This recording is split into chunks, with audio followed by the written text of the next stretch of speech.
গোপাল রে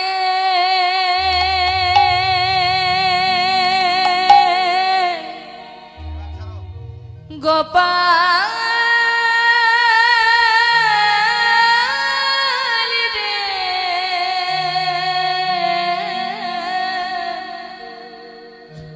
সারা দে গোপাল সারা দে গোপাল রে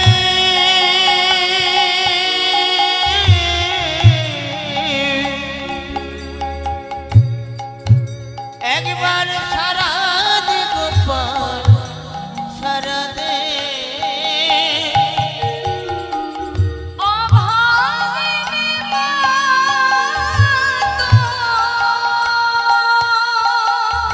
অভাগিনী মা ওরে অভাগিনী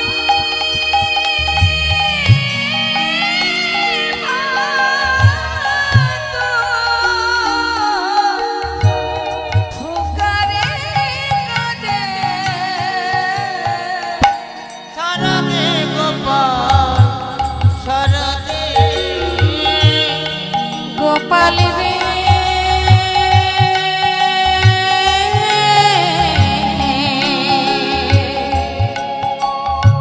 সারা দে গোপাল সারা দে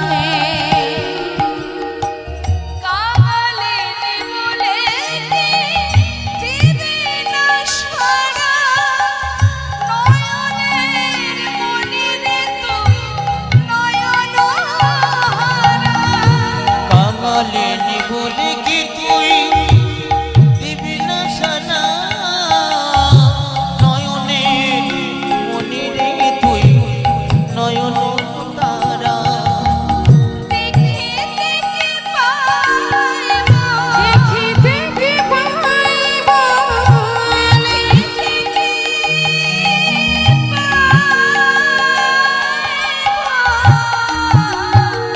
সেই নয়নে সারা দে গোপাল সারা দে গোপাল রে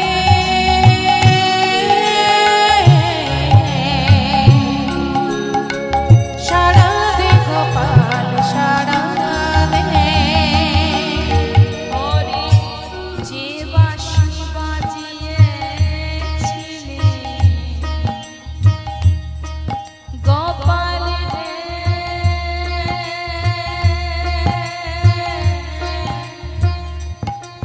হরি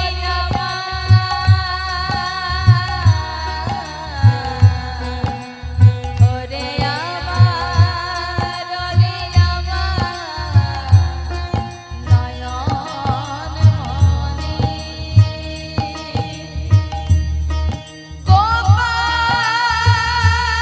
গোপাল রে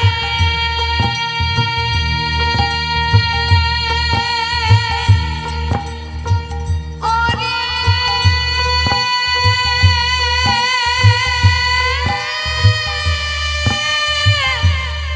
গোপাল রে ওরে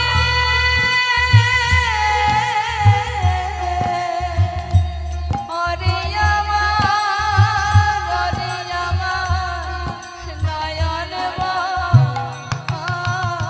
মনি হরে যে বাঁশি বাজিয়েছিলি ওই বৃন্দাবনে সে বাঁশি বাজাবা সবারে গানে যে বাঁশি বাজিয়েছিলি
রাধা নাম।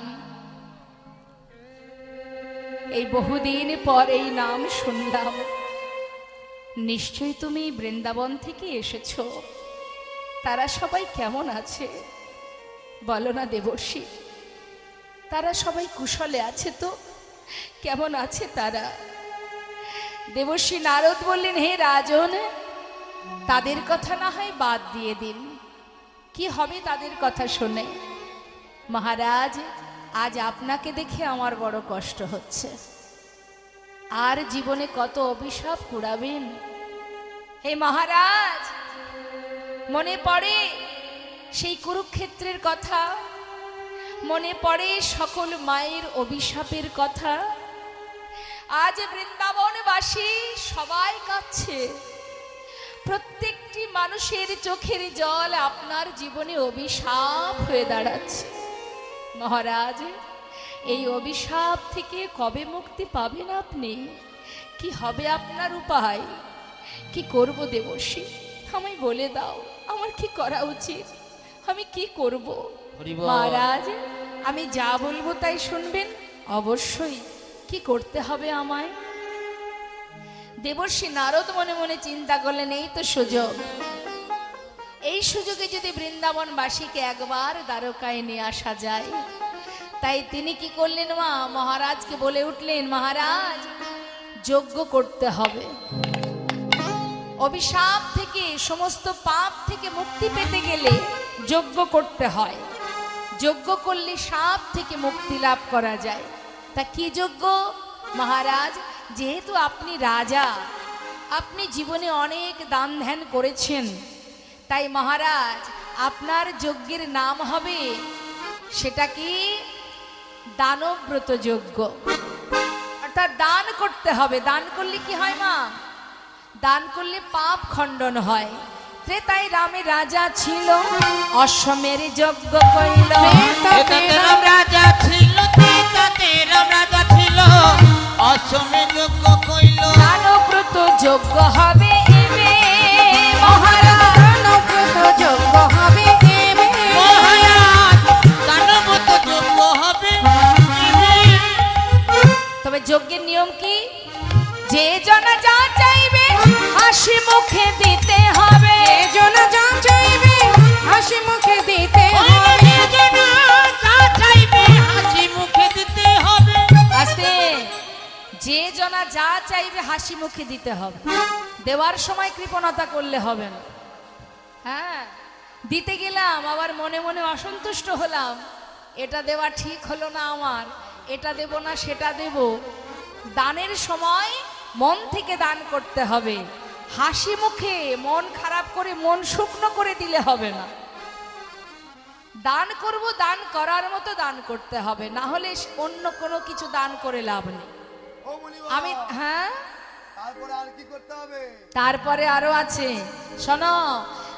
হাসি মুখে দান করবে, আর হাসি মুখে দান করার পর দেখা যাচ্ছে কি তোমার ভান্ডারে সব শেষ হয়ে গেল। শেষ হয়ে যাবার পরে মুখটা শুকনো হলে হবে না, মন খারাপ করা যাবে না। তারপরেও কাজ আছে কি? সব শেষে দান দিয়া ভিক্ষার ঝুলি কাঁধে লইয়া। সব শেষে দান দিয়া, সব শেষে দান দিয়া, ভিক্ষার ঝুলি কাঁধে লইয়া। ভিক্ষা মেগে খাবে মন সুখে মহারাজ, ভিক্ষা মেগে খাবে মন সুখে। ভিক্ষা মেগে খাবে মন সুখে মহারাজ, ভিক্ষা মেগে খাবে মন সুখে। তোমার দানের অহংকার দূরে যাবে, দানের অহংকার দূরে যাবে। দান করার পরে অহংকার হয় না মা? কি হয়তো দান করলে অহংকার হয়। আমি দান করেছি। কেউ দেখবেন হরিবাসরে যদি টাকা ডোনেশন করে, তার মধ্যে অহংকার আসে। আমি এত টাকা দিয়েছি, আমার মান সম্মান বেড়ে গেল, যখনই যাব আমাকে সম্মান করবে, মর্যাদা করবে। হ্যাঁ, আবার কেউ দেখবেন বস্ত্র দান করে, হ্যাঁ, কম্বল দান করে, অন্ন দান করে।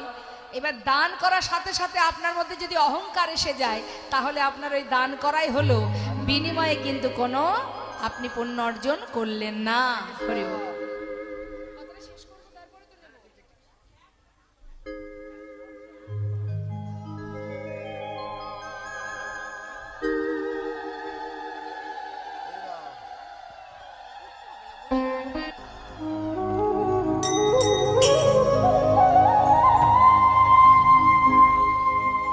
জয় রাধে রাধে।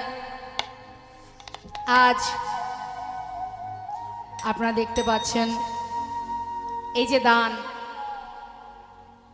সন্তান আত্মীয় পরিজন যার মঙ্গল কামনার্থে দান করছে, এই অন্নবস্ত্র দান করার এটাই হচ্ছে অর্থ।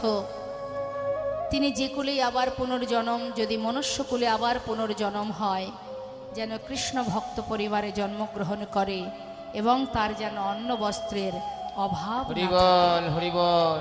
সেই জন্য ভগবানের সেবার নিমিত্তে হরিবাসরে এই দান করতে হয়। জয় রাধে। তো কি বলছেন বাবা? বলছেন দান করবে, দান করার পরে যদি তোমার ভিতরে অহংকার আসে, দান করার পর ভিক্ষা মেগে খাবে মনসুখে। মহারাজ, এটাই হচ্ছে দানের নিয়ম। বেশ, তাই হবে। নারদের কথা শুনি কহে দেবে চিন্তামণি, নিমন্ত্রণের ভার কেবা লবে। তাহা শুনি মোহনে কয়, চিন্তা কেন দয়াময়, দেবর শিরে ভার দাওয়েবে। এত চিন্তার কিছু নেই। স্বর্গমর্ত পাতাল সারাদিন যিনি ঘুরে বেড়ান, তাকেই নিমন্ত্রণের দায়িত্বটা দেওয়া হোক। তাহলে কি হবে? সে নিমন্ত্রণের দায়িত্বটা নিয়ে সব জায়গায় ঘুরে ঘুরে নিমন্ত্রণটা করতে পারবে। আর দেবর্ষী নারদ এবার নিমন্ত্রণের পত্র নিয়ে যাবে বলে লিখেছে মা, ভগবান পত্র লিখেছেন স্বর্গমর্ত পাতাল। পত্র লেখা হয়েছে, বলাই দাদার হাতে দিয়ে বলছে, দাদা একবার দেখো ঠিক আছে কিনা। দাদা কি করলেন? পত্র লেখা দেখলেন, দেখে বলছে, কানাই তুই সব জায়গার জন্য পত্র লিখেছিস, কিন্তু বৃন্দাবনবাসীর জন্য পত্র লিখিসনি। যদি তাদের জন্য পত্র না লিখিস, তাহলে আমিও তো সেই বৃন্দাবনে থাকি, তাহলে তোর যজ্ঞে আমিও থাকব না। দাদা তুমি এমন কথা বলবে আমি জানি, কিন্তু দাদা তোমায় একটা কথা বলি, নিমন্ত্রণ করলে সবাই আসে, আর নিমন্ত্রণ না করলে যারা আসে তারাই তো আমার আপনজন। নিতাই গৌর হরি বল, হরি বল। তাই তো মা, নিমন্ত্রণ করলে সবাই আসে, আর নিমন্ত্রণ করা হয় না কাদের? বাড়ির মানুষ যারা, কাছের মানুষ, নিজের জন যারা। হ্যাঁ, তাই বলছি আমিও দেখতে চাই। কৃষ্ণচন্দ্র তিনি নিমন্ত্রণের পত্র লিখে নারদের হাতে দিলেন। দেবশ্রী নারদ এবার চললেন নিমন্ত্রণ করতে, আর বিশ্বকর্মাকে স্মরণ করে যজ্ঞকুণ্ড তৈরি করতে শুরু করলেন। এদিকে দেবর্ষী নারদ স্বর্গমর্ত পাতাল সব জায়গায় নিমন্ত্রণ করার পর অবশেষে মনে মনে ভাবছে, বৃন্দাবনবাসীর জন্য পত্র লেখেনি, ঠিক আছে, খবর দিতে তো আর বাধা নেই। পত্র না হয় লেখেনি, কিন্তু খবরটা দিতে তো আর বাধা নেই, যাই খবরটা দিয়ে আসি। সব শেষে বৃন্দাবনে গিয়ে বৃন্দাবনবাসীকে বার্তা দিয়ে অবশেষে মা যশোমতীর অঙ্গনে। মা যশোমতী দেবশ্রী নারদের অনুঝুনো নুপুরের শব্দ শুনে বলে উঠলেন, তুই কি আমার গোপাল এলি? তুই কি আমার গোপাল? কে তুই? নুপুরের অনুঝুনো শব্দ শোনা যায়। কে তুই? দেবশ্রী নারদ বললে, মা কেউ নয়, আমি গো, আমি দেবর্ষি, তোমার পুত্র, সে মস্ত বড় যজ্ঞ করছে মা, তুমি আর দেরি করো না, শিগগিরই চলো। চলো মা, দ্বারকায় তোমার সন্তান প্রভাস নদীর তীরে বিশাল যজ্ঞ করছে, চলো মা। মা যশোমতীর আনন্দ ধরছে না, আমার গোপাল সে এত বড় যজ্ঞ করছে। দেরি না করে মা যশোমতী তিনিও যাত্রা করলেন। আর এদিকে শ্রীমতী রাধারানী তিনি যেই না খবর পেয়েছে, খবর পাওয়া মাত্রই দেবর্ষী নারদের কাছে এসে দাঁড়িয়েছে। দেবর্ষী নারদ বলছে, শোনো শোনো, তোমাদের জন্য শুভ খবর আছে। সেটা কি জানো? প্রভাসেতে যজ্ঞ করে কৃষ্ণ বলরাম। প্রভাসেতে যজ্ঞ করে কৃষ্ণ বলরাম। ওই প্রভাসেতে যজ্ঞ করে কৃষ্ণ বলরাম। প্রভাসেতে যজ্ঞ করে কৃষ্ণ বলরাম। সেই যজ্ঞের সংবাদ দিতে আমি নারদ যেয়ে এলাম। সেই যজ্ঞের সংবাদ দিতে নারদ যেয়ে এলাম। যাও যাও প্রভা প্রভাসের তীরে যাও, যাও যাও প্রভাসের তীরে তোমরা যাও, যাও যাও প্রভাসের তীরে যাও, যাও যাও প্রভাসের তীরে যাও, আর বিলম্ব করো না গো, যাও যাও প্রভাসের তীরে যাও। আর বিলম্ব করো না গো, যাও যাও প্রভাসের তীরে আমি যাও। সেই যুগে সংবাদ দিতে নারদ যে এলাম, সেই যোগে সংবাদ দিতে নারদ যে এলাম। তোমরা আর দেরি করো না, সবাই রওনা হও।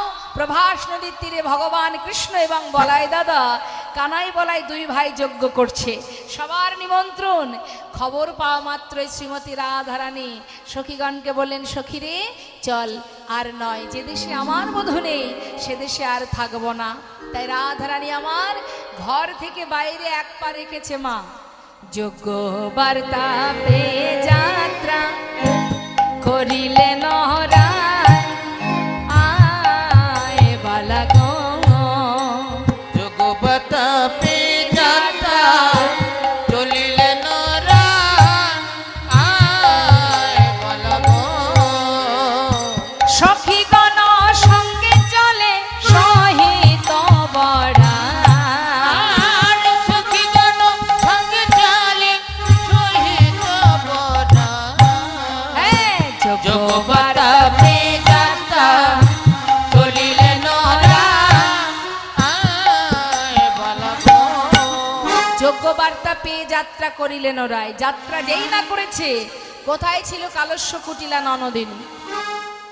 তখন কুটিলা কহে, কুটিলে কইরা খালে দে মন সপিলে। কুটিলা কহে কুটিলে কেহ রাখলে কে প্রাণ সুপিলে। চিরকালে তন কলঙ্ক গেল ঘন। ওল রাধেল চিরকাল কার, ওল রাধেল চিরকাল কার, ওল রাধেল চিরকাল কার, কলঙ্ক গেল ওরা। ছি ছি ছি ছি ছি ছি ছি বউ, নিজের স্বামী ছেড়ে পরপুরুষের কাছে যাচ্ছিস? ছি ছি ছি, বলি লাজ লজ্জার মাথা খেয়েছিস বউ? হ্যাঁ, কিরে লজ্জা শরম নেই? দাদার কুলে কালি দিয়ে, কুলের মুখে কালি দিয়ে, ছ্যা ছ্যা ছ্যা ছ্যা ছ্যা। আচ্ছা মায়েরা বলুন তো মা, কুটিলা কি শুধু বৃন্দাবনেই পাওয়া যায়?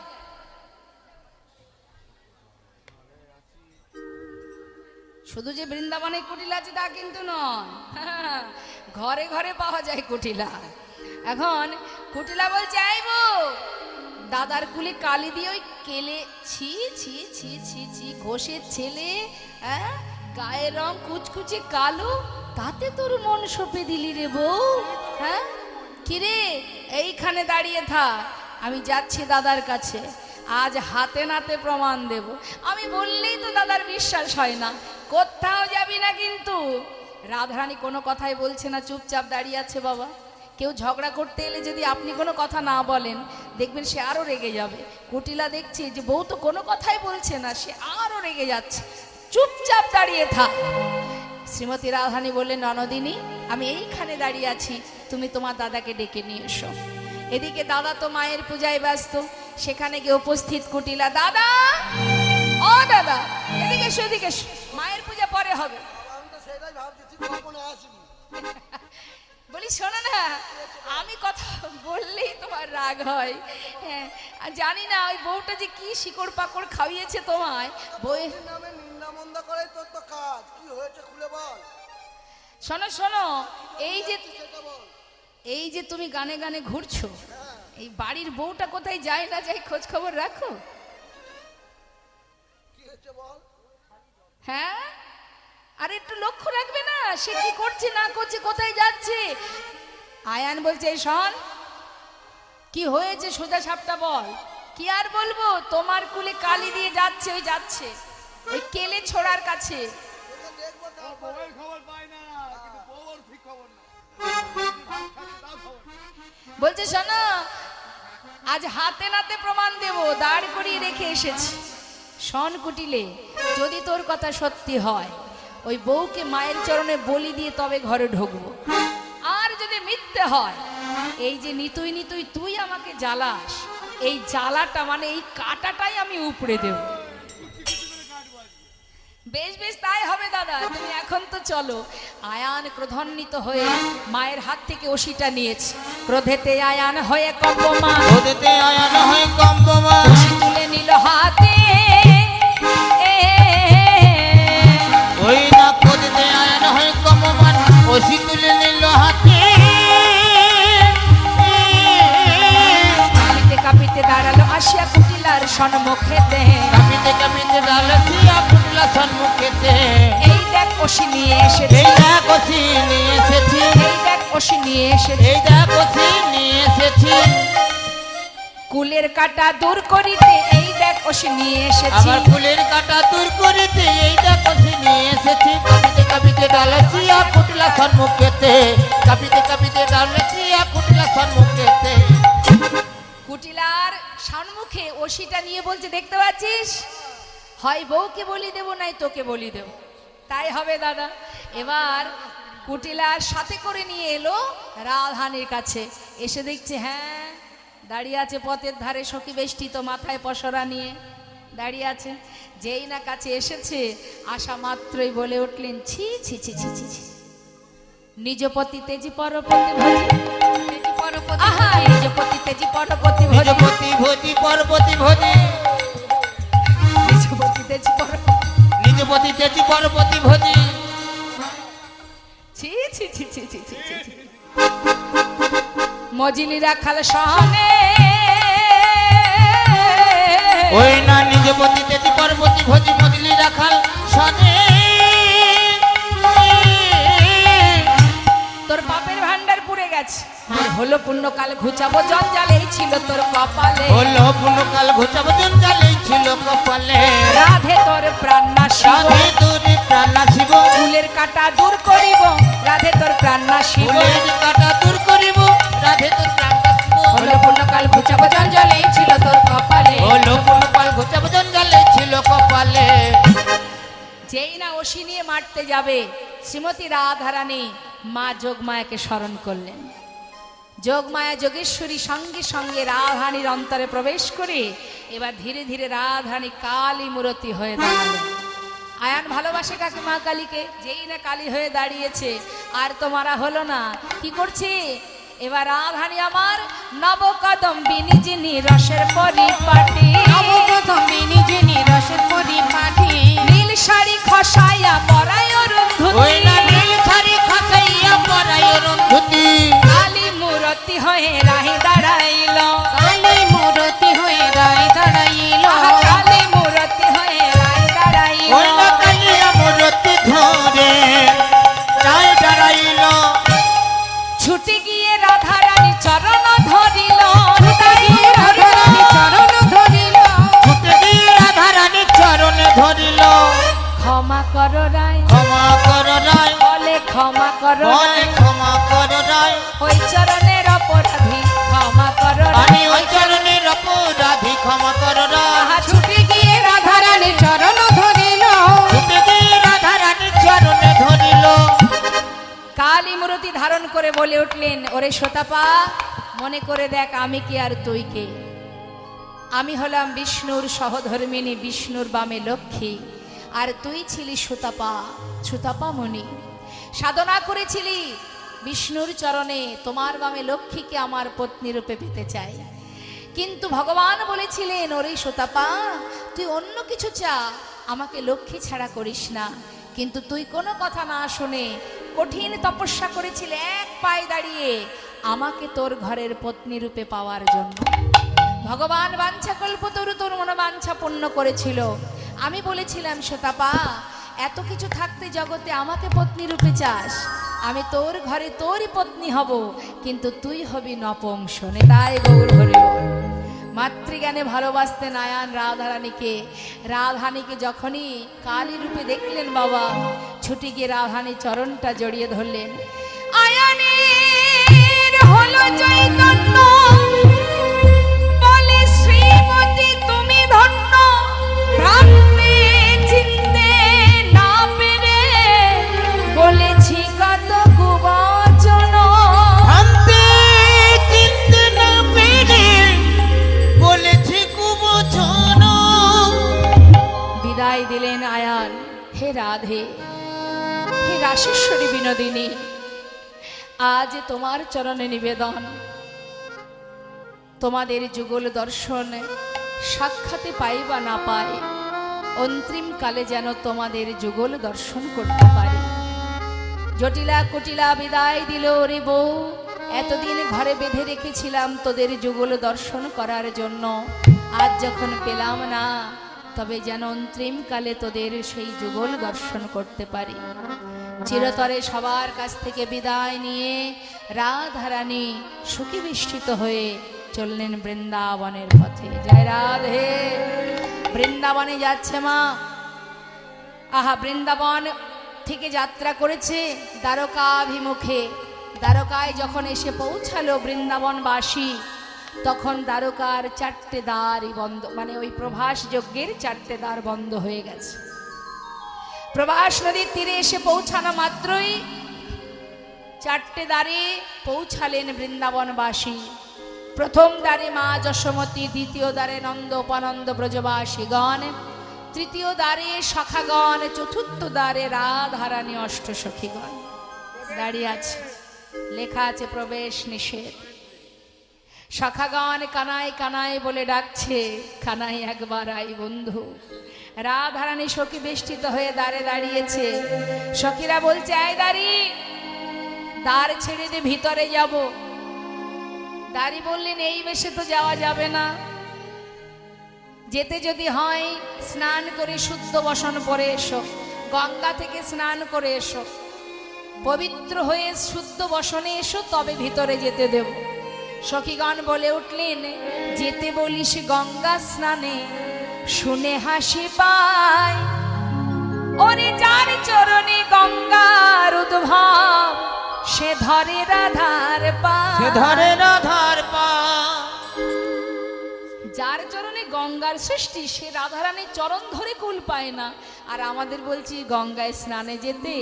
হ্যাঁ রে, শোন শোন, এক কাজ কর, তুই গিয়ে তোদের রাজাকে বল দ্বারে গুরুদেব এসেছে। গুরুকে ছেড়ে কখনো যজ্ঞ করা যায়? হ্যাঁ, বলে গাজা তোর রাজারে, রাজগুরু এসেছে দ্বারে। বলে গাজা তো রাজারে, রাজগুরু এসেছে দ্বারে।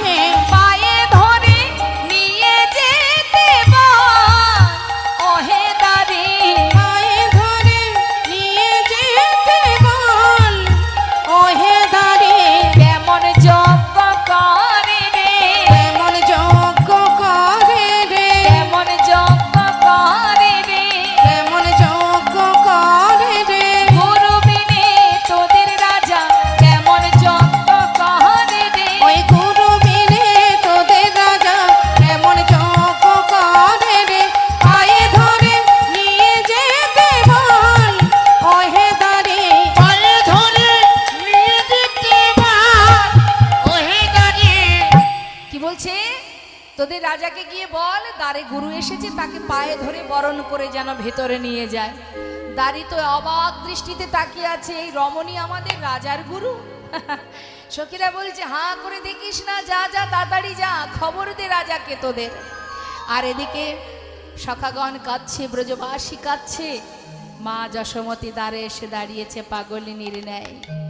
সন্তান বহুদিন কাছে পাইনি, সন্তানকে হারিয়ে সন্তানের জন্য কাঁদতে কাঁদতে মা আমার ক্ষণে চৈতন্য ক্ষণে অচৈতন্য হয়ে যায়। খবর পাওয়া মাত্রই ব্রজবাসীর কাছ থেকে একটু ক্ষীর ননি মাখন চেয়ে তিনি আসছেন ওই বৃন্দাবনে, আহা দ্বারকায়। প্রভাস নদীর তীরে এসে ওই দ্বারে দাঁড়িয়ে দাঁড়িকে বলছে, দাঁড়ি আমাকে একটু ভিতরে যেতে দে না। পাগলিনীর বেশ মা, সন্তান হারা মা তো, সন্তান বহুদিন কাছে ছিল না, সন্তানকে দেখার হৃদয় ভরা আশা নিয়ে দাঁড়িয়ে এসে দাঁড়িকে বলছে, দে না যেতে, একবার ভিতরে যেতে দে না। দাঁড়ি বলছে, ও বুড়ি মা, সারা গায়ে নিজের কেশ, মস্তকের কেশ সব আলু থালু হয়ে গেছে মা, বসন গড়াগড়ি যাচ্ছে মাটিতে। এমন বেশ দেখে বলছে, নিশ্চয়ই বহুদিন হয়েছে ইনি খেতে পান না। বুড়িমা এমন বেশে এসে দাঁড়িয়েছ, আমাদের মহারাজ তোমার সন্তান হতে যাবে কেন? তার মা তো রাজমাতা, জানিস দাঁড়ি, সেই আমার সন্তান, তোদের যে রাজা সে আমার পুত্র, আমার গোপাল। অবড়িমা, না খেতে পেয়ে মনে হয় মাথা খারাপ হয়ে গেছে। তুমি এক কাজ করো, ওই দূরে গিয়ে বসে থাকো। আমাদের মহারাজ বড় দয়াল, যজ্ঞ শেষ হলে দ্বারে আসবে, আমি তোমাকে ডেকে নেব, তোমার যা ইচ্ছা তুমি চেয়ে নিও। যাও, ওই দূরে গিয়ে বসো। জানিস দাঁড়ি, আমার কোনো কিছুরই অভাব নেই, শুধু আমার সন্তানের অভাব। মায়ের কাছে মূল্যবান সম্পদ মানেই তো তার সন্তান, এর থেকে দামি কিছু আর নেই রে বাবা। দে না, কতদিন আমার গোপাল ননি মাখন খায়নি, আমি কত কষ্ট করে ওই ব্রজবাসীর কাছ থেকে ননি মাখন চেয়ে এনেছি, যেতে দে না আমায় ভেতরে। আহা, কেন বারবার গোল করছো বুড়িমা? যাও, ওই দূরে গিয়ে বসো। দাঁড়িয়ে আমি তোর পায়ে ধরি, একটা বার যেতে দে, আমি যে আর বাঁচবো না, মৃত্যুর আগে একবার আমার গোপালকে দেখতে দে। আহ, কেন বারবার বিরক্ত করছো? সোনা বুড়িমা, দেখছো না লেখা আছে প্রবেশ নিষেধ? যাও বলছি, এখান থেকে চলে যাও, না হলে দেখতে পাচ্ছ তো কি আছে আমার হাতে, এই চাবুক দিয়ে আমি কিন্তু তোমাকে মারবো। মারবি আমায়? মারবি যদি মার, তবে আমার পিঠে মার। আমার সন্তানের জন্য যে ননি মাখন এনেছি, জানিস, আমার পক্ষে যেন মারিস না। আমার গোপালের জন্য আমি যে ক্ষীর এনেছি, ননি মাখন এনেছি। দেখ, আমি তোকে বলছি, আমাকে একবার যেতে দে, দেনাদারি, আমি তোর পায়ে ধরি। আহ, এত বিরক্ত করছে, কিছুতেই কথা শুনছে না। দাড়ি রেগে গিয়ে এবার চাবুক নিয়ে মা যশোমতীর অঙ্গে আঘাত করতে শুরু করেছে। প্রত্যেকটি চাবুকের আঘাতে মা ধুলায় গড়িয়ে পড়ছে, আবার উঠে দাঁড়াচ্ছে। ভক্ত যদি ডাকে বাবা, ভগবানের সাধ্য নেই দূরে থাকার। ভক্তগণে দাঁড়ে দাঁড়িয়ে সবাই কাঁদছে। ভগবান কৃষ্ণচন্দ্র তিনি যজ্ঞাগারে পূর্ণ আহুতি দেবার পর জলের ঝাড়ি নিয়ে চারিপাশে ঘুরতে ঘুরতে হঠাৎ বলাই দাদাকে বলে উঠলেন, দাদা, আমার মা দ্বারে কাঁদছে, প্রহরী তাকে প্রহার করছে, দাদা এবার আমায় যেতে হবে। বলরাম বলছে, কানাই, মা যশোমতী এখানে আসবে কি করে? এসেছে দাদা, দাদা আমি আর থাকতে পারছি না। জলের ঝাড়ি ফেলে দিয়ে ভগবান ছুটতে ছুটতে যাচ্ছে, চারটে দ্বারে চার রূপ ধারণ করে যাচ্ছে, যে যেমন করে ভালোবাসে। মহাজন পদাবলিতে লিখছেন, দেখো, বাঞ্ছা কল্পতরু ভগবান সকলে বাঞ্ছা পুরাবে বলে, কল্পতরু ভগবান সকলে বাঞ্ছা পুরাবে বলে, কল্পতরু ভগবান সকলে। যাচ্ছে আসক্ষ প্রেমে সখা গান দেখিতে পাইল, দেখিতে পাইল, ভাই কানাই বলে কাঁধে তুলে নিল, ভাই কানাই বলে কাঁধে তুলে নিল, ভাই কানাই বলে কাঁধে তুলে নিল। ভাই কানাই বলে কাঁধে তুলে নিল। বাঞ্ছা কল্পতরু ভগবান সকলে বাঞ্ছা পুরাবে বলে, কল্পতরু ভগবান সকলে।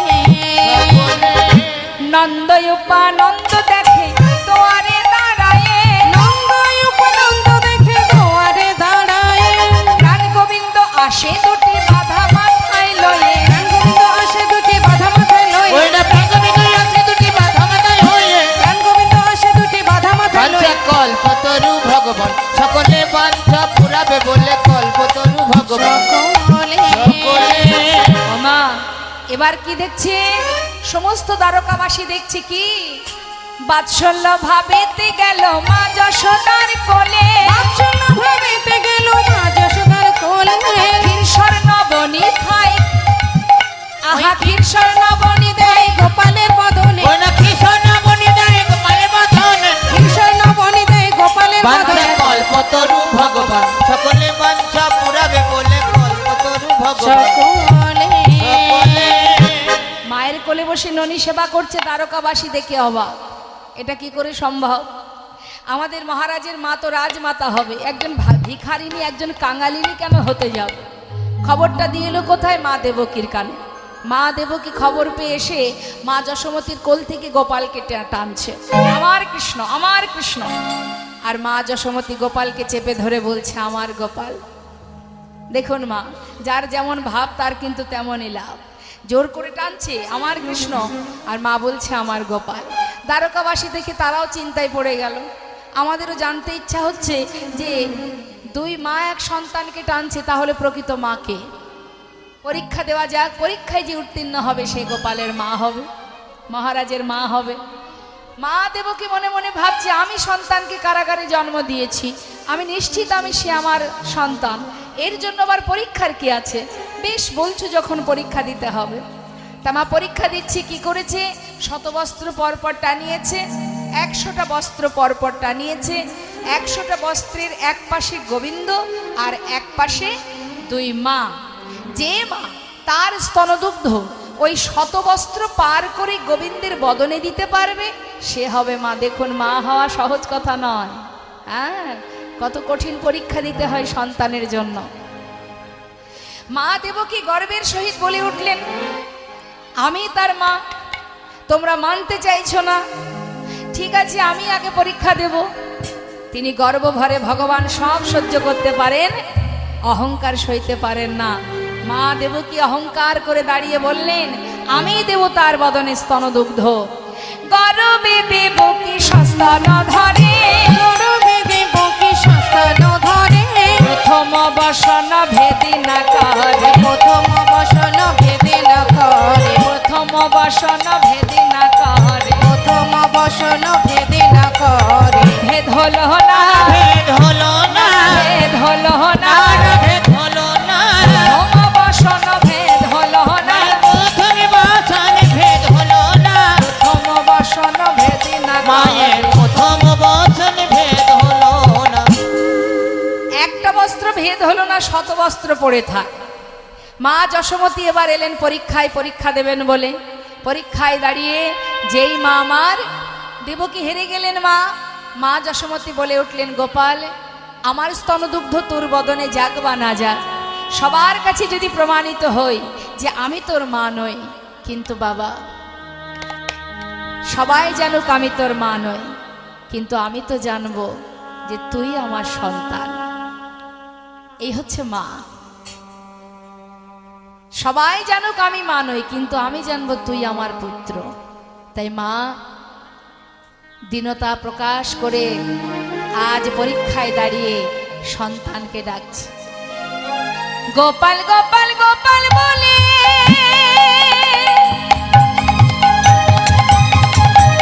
মায়া মা কাঁদিতে লাগিল, শত বস্ত্র ভেদ করে দুগ্ধ বদনে পড়িল। ওই না গোপাল গোপাল গোপাল বলে মায়া আমার কাঁদিয়া উঠিল,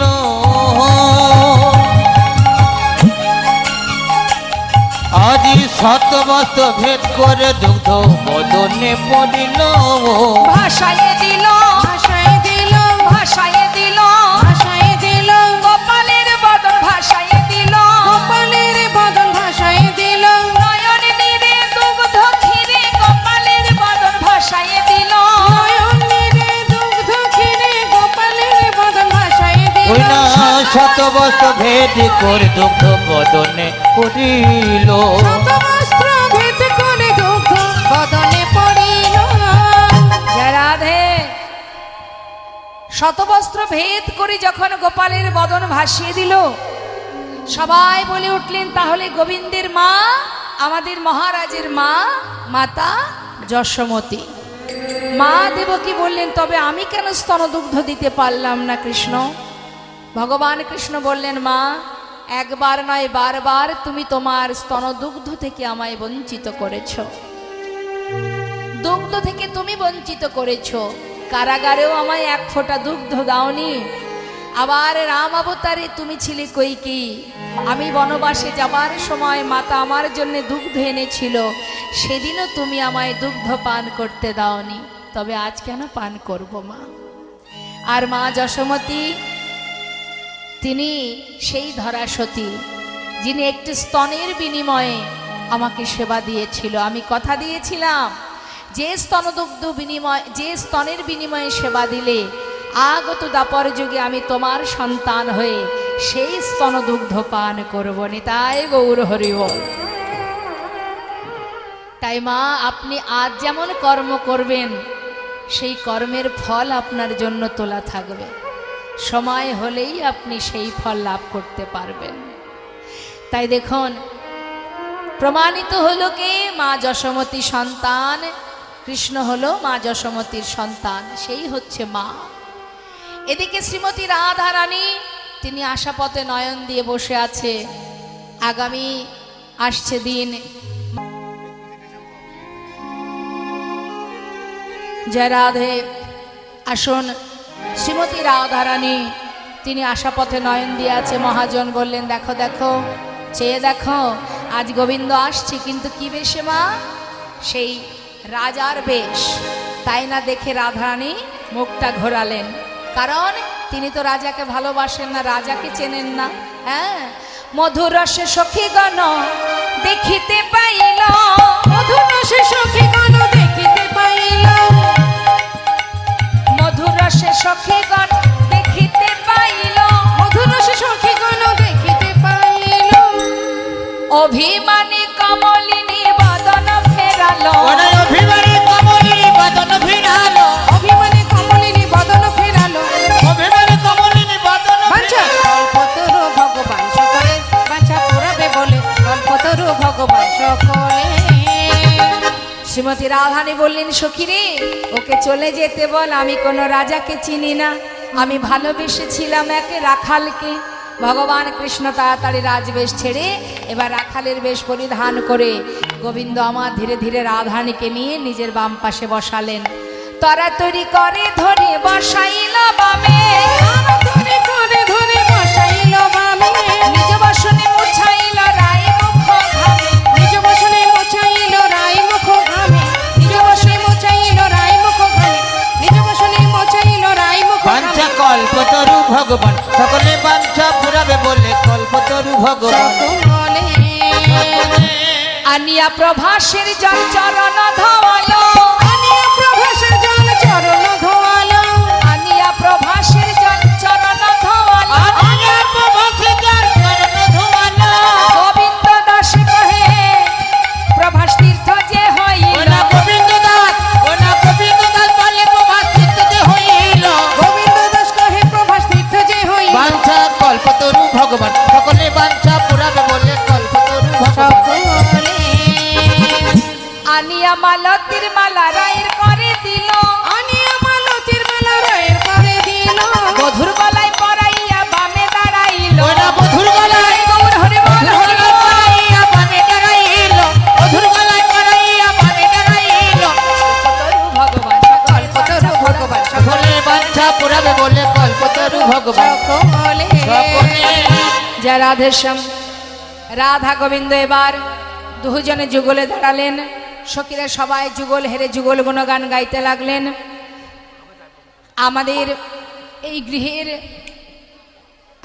যারা আছেন সকলের মনে ইচ্ছা যে দুটো ভজন শুনবেন, তো আমরা দুটো ভজন শ্রবণ শুনব, ভগবানের দুটো ভজন শ্রবণ করব, তারপরে আমরা নিতাই গৌরে জয়ধ্বনি করব।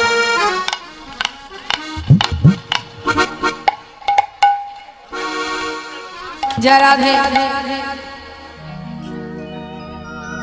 শুনবে একটা নবদ্বীপের ভজন, গৌর ভজন, কেমন যা রাধে